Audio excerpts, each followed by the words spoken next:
Olá, queridos estudantes, tudo bem com vocês? Sou o professor Daniel Souza. Bem-vindo ao projeto Aprender Além da Escola do Centro de Mídias e Tecnologias Educacionais da CEMED. Hoje iremos estudar sobre o Brasil colonial, 1530 a 1822.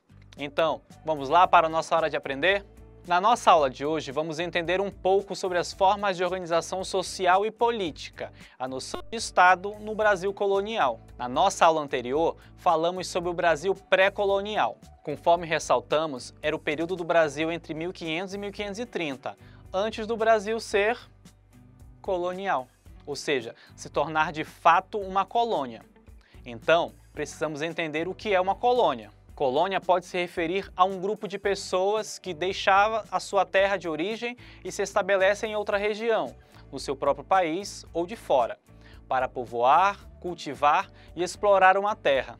Essa imagem se refere a uma colônia japonesa aqui no Amazonas. Os imigrantes vieram para cá com o objetivo de ajudar a desenvolver economicamente a nossa região, também com uma ajuda dada pelo Brasil ao Japão, que nessa época vivia a crise do pós-Segunda Guerra. Outra definição para a colônia refere-se a um território ocupado e administrado por um Estado, e que se situa fora do âmbito de suas fronteiras geográficas, ou seja, sob a hegemonia e a administração de outro, representando com isso possessão ou domínio. Essa imagem ela ilustra a fundação da primeira vila no Brasil, a Vila de São Vicente. Como já estudamos, a primeira expedição colonizadora de Portugal ao Brasil foi comandada por Martim Afonso de Souza, que fundou a Vila de São Vicente.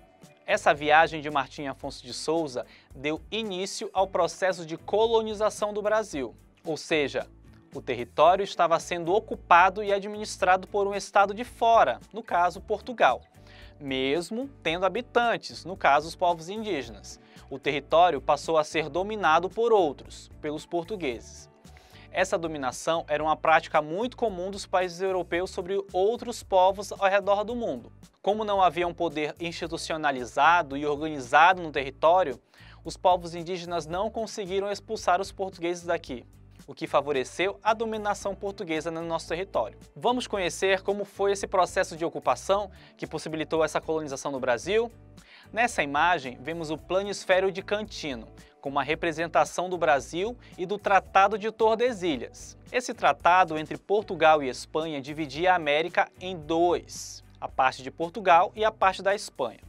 Após a chegada nas terras a leste desse tratado, em 1500, por Pedro Álvares Cabral, o foco da coroa portuguesa na sua colônia era apenas a extração de recursos da terra, como o pau-brasil. Os portugueses tiveram receio de perder suas terras conquistadas para outros europeus, que já andavam negociando com os indígenas e buscavam se fixar ali. Com o passar dos tempos, Portugal tomou medidas para povoar a colônia, evitando dessa maneira possíveis ataques e invasões. Para efetivar o processo de colonização do território, Portugal instalou um sistema chamado de capitanias hereditárias. Eram grandes faixas de terra, que iam da costa até a linha do Tratado de Tordesilhas. Eram doadas aos capitães-mores, mediante um documento chamado Carta de Doação. Esses capitães recebiam títulos de governadores de suas posses e se mantinham sobre elas soberanos, mas estavam proibidos de vendê-las ou subdividi-las.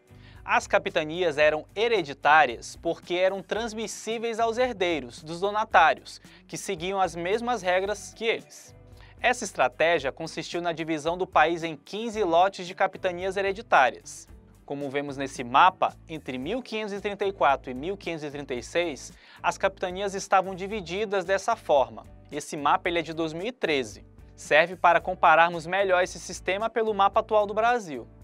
Os pontos de referência para o limite de cada capitania eram acidentes geográficos, como vocês podem ver no mapa. Por exemplo, a capitania da Bahia, que está de verde bem clarinho ali, ela estava localizada entre o Rio São Francisco e a Baía de Todos os Santos. A capitania de Ilhéus, que está abaixo da capitania da Bahia, ela está localizada entre a Baía de Todos os Santos e o Rio Pardo, assim como a capitania de Porto Seguro, que está entre o Rio Pardo e o Rio Mucuri, e assim sucessivamente, como vocês podem ver no mapa. Esse outro mapa aqui é de 1574 e mostra a divisão do Brasil em capitanias. Para facilitar, a partir de acidentes geográficos do litoral, se estendia uma linha reta até a linha do Tratado de Tordesilhas. Esse era o lote de cada capitania.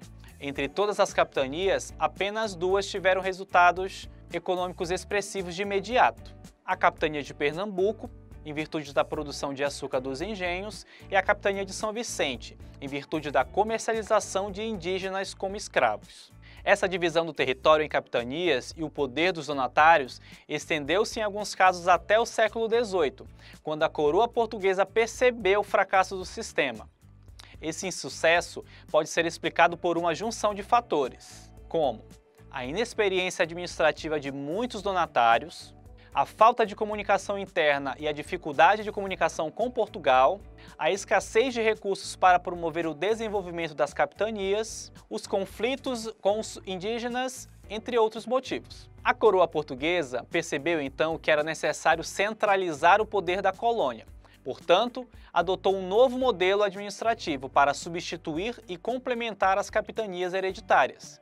Para isso, criou em 1548 o Governo Geral. Na estrutura do Governo Geral, a principal figura era o Governador-Geral. Este tinha toda a autoridade e poder sobre a colônia. A coroa portuguesa também ordenou a criação de outros cargos para auxiliar o Governador-Geral na tarefa de administrar a colônia. Os cargos eram os seguintes: o ouvidor-geral, que era responsável pelos assuntos de natureza jurídica e pela aplicação das leis na colônia; o provedor-mor, responsável pelos assuntos financeiros, pelo controle do orçamento e pela arrecadação de impostos; e o capitão-mor, responsável pela defesa da colônia contra invasores estrangeiros e os indígenas. O primeiro governador-geral foi Tomé de Souza. Ele promoveu a construção de uma capital para o Brasil, que seria lá na Baía de Todos os Santos. Foi a cidade de Salvador.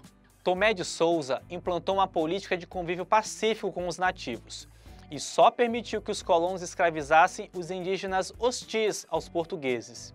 Essa política desagradava a muitos colonos, que queriam um caminho livre para escravizar todos os indígenas. É importante lembrar que junto de Tomé de Souza também vieram ao Brasil os primeiros jesuítas, que tinham, dentre outros objetivos, catequizar os nativos e melhorar os costumes da colônia. O governador-geral também deu incentivos para o desenvolvimento da pecuária e contribuiu para a construção de mais engenhos de cana-de-açúcar no Brasil. Após o governo de Tomé de Souza, houve mais 2 governantes. O primeiro foi Duarte da Costa. No governo de Duarte da Costa, a política de tratamento dos indígenas foi alterada, para que o governador-geral pudesse permitir que os colonos escravizassem todo e qualquer indígena. Isso, naturalmente, fez a hostilidade dos indígenas aumentar. Duarte da Costa teve sérios problemas. Povos indígenas se uniram contra ele, fazendo surgir a Confederação dos Tamoios, que combatia os invasores portugueses. Além disso, um grupo de franceses que atracou na Baía de Guanabara e fundou uma colônia na região. Incapaz de solucionar esses problemas, Duarte da Costa foi substituído por Mendes Sá. Mendes Sá foi o último governador-geral.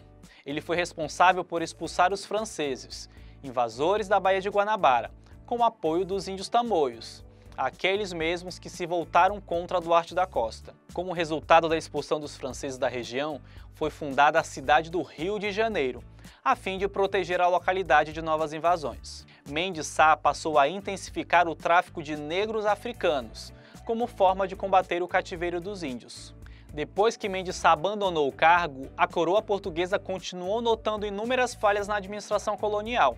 Por conta disso, a coroa ordenou a divisão da colônia em Governo do Norte, com capital em Salvador, e Governo do Sul, com capital no Rio de Janeiro. Isso entre os anos de 1572 e 1578. Portugal passou por um bom tempo tentando achar a melhor forma de administrar a colônia. Após 1578, houve uma reunificação com sede em Salvador novamente. Em 1602 e 1612, houve uma nova divisão e outra reunificação. Em 1622, foi novamente dividido em Estado do Brasil, ao sul, e o Estado do Maranhão, ao norte. Chegou a hora de abrir a caixinha da curiosidade, com uma história bem interessante sobre algo que estamos falando na sala de hoje. Nossa caixinha de hoje traz a cana-de-açúcar. Muito bem. Vocês lembram quem trouxe a cana-de-açúcar para o Brasil?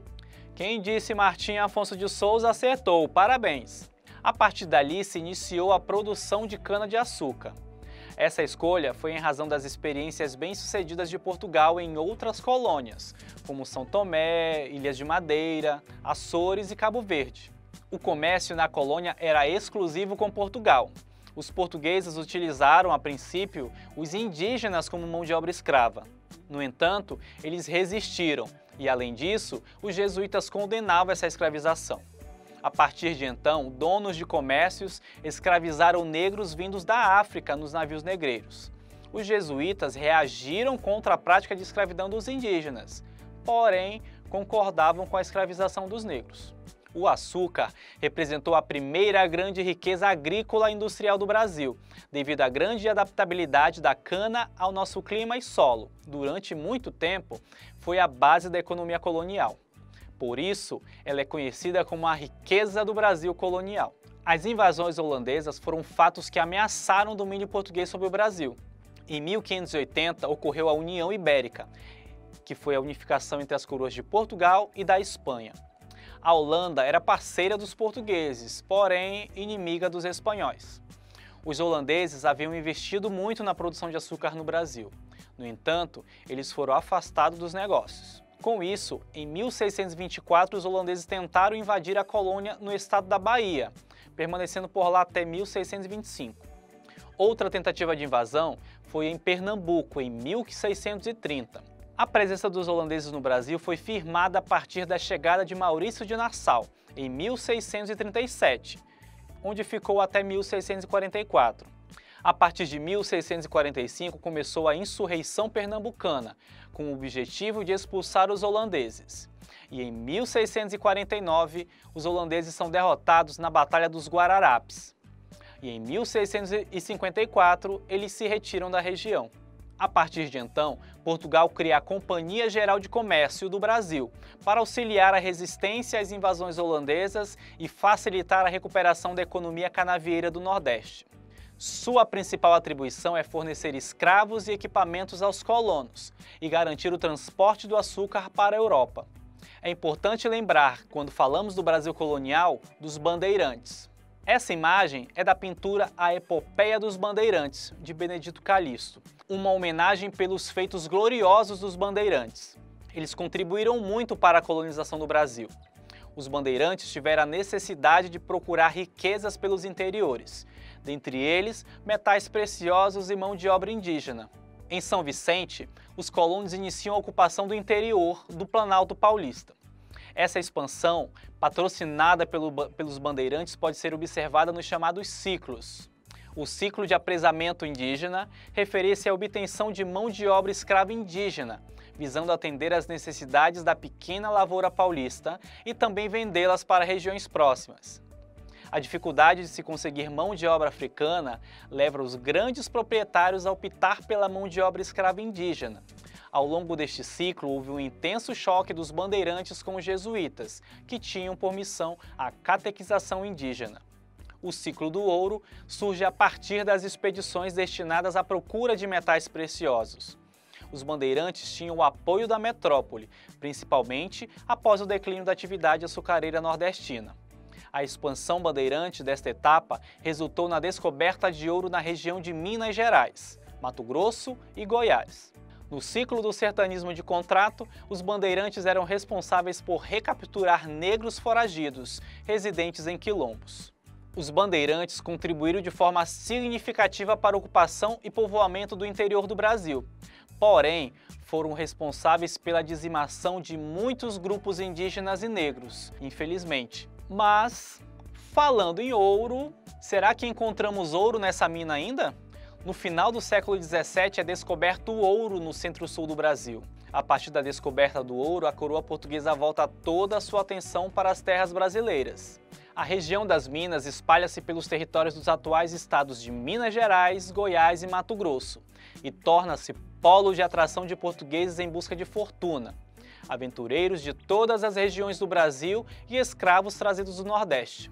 A coroa autoriza a livre exportação do ouro. Logo, foi instituída a Intendência das Minas, para fiscalizar a atividade mineradora e cobrar os impostos sobre todo o ouro comercializado. Pessoal, vocês lembram daquela insurreição pernambucana contra os holandeses? Pois bem, esse movimento é tido como responsável pelo despertar do sentimento nativista, ou seja, uma atitude de favorecer os habitantes nativos do país. Percebeu-se que ao longo da insurreição pernambucana registraram-se divergências entre colonos e os interesses da metrópole.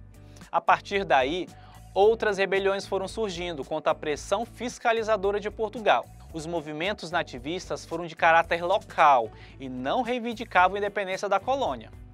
Entre as principais rebeliões podemos destacar a Revolta de Beckman, a Guerra dos Emboabas, a Guerra dos Mascates, a Revolta de Vila Velha, a Inconfidência Mineira, a Conjuração Carioca e a Inconfidência Baiana. O sistema colonial acabou entrando em decadência, principalmente pelo desejo do povo de querer quebrar os vínculos com Portugal. Muitas das rebeliões e revoltas ocorridas no Brasil foram reflexos dessa insatisfação. Vocês conseguiram identificar como era organizado o poder político nesse momento? A ideia de Estado brasileiro estava começando a ganhar forma. Em 1808, em virtude da invasão de Portugal pelas tropas de Napoleão Bonaparte e pelo bloqueio continental à Inglaterra, a família real portuguesa veio para o Brasil, junto com a sua corte. Até que em 1815 o Brasil é elevado a Reino Unido. E em 1822... acho que vou continuar na próxima aula. E aí? Agora vamos para a nossa hora da atividade.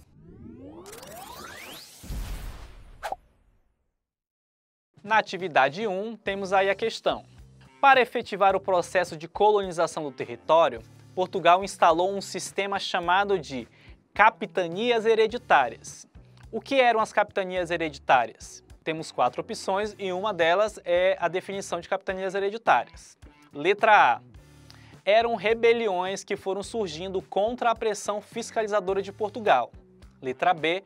Eram grandes faixas de terra que iam da costa até a linha do Tratado de Tordesilhas. Letra C. Eram as práticas de escravidão dos indígenas e negros no período colonial. E letra D. Eram as responsáveis pelos assuntos de natureza jurídica e pela aplicação das leis na colônia. Para quem prestou atenção sobre a explicação de capitanias hereditárias, vai acertar essa fácil. A alternativa certa é a letra B. Capitanias hereditárias eram grandes faixas de terra que iam da costa até a linha do Tratado de Tordesilhas. Para quem acertou, parabéns! Vamos para a atividade 2. A coroa portuguesa percebeu que era necessário centralizar o poder na colônia. Portanto, adotou um novo modelo administrativo para substituir e complementar as capitanias hereditárias. Para isso, criou em 1548 o governo geral. Quem não foi governador geral do Brasil? Na nossa aula de hoje, estudamos os 3 governadores gerais. Entre eles, alguém nessas alternativas não foi governador geral. Vamos ver lá. Letra A, Duarte da Costa. Letra B, Martim Afonso de Souza. Letra C, Mendes Sá. E letra D, Tomé de Souza. Qual desses 4 não foi governador geral do Brasil? A resposta certa é a letra B, Martim Afonso de Souza. Muito bem. Lembrando que Tomé de Souza, Duarte da Costa e Mendes Sá foram os 3 governadores gerais do Brasil. Atividade 3, vamos lá? Os bandeirantes contribuíram de forma significativa para a ocupação do povoamento do interior do Brasil. Assinale a alternativa que indica uma consequência da ação dos bandeirantes. Letra A. Foram responsáveis por fiscalizar a atividade mineradora e cobrar os impostos sobre todo o ouro. Letra B. Foram responsáveis pela defesa da colônia contra invasores estrangeiros e indígenas. Letra C. Foram responsáveis por implantar uma política de convívio pacífico com os nativos. E letra D. Possibilitaram a descoberta de riquezas minerais como ouro, prata e diamantes, metais preciosos que deram origem a um novo ciclo econômico de exploração colonial. Lembrando qual é a consequência da ação dos bandeirantes. Apenas uma alternativa está correta. A alternativa correta é a letra D. Como consequência da ação dos bandeirantes, eles possibilitaram a descoberta de riquezas minerais como ouro, prata e diamante, metais preciosos que deram origem ao novo ciclo econômico de exploração colonial. Muito bem para quem acertou, parabéns! Agora, vamos lembrar um pouco do que vimos na aula de hoje. Chegou a hora da revisão.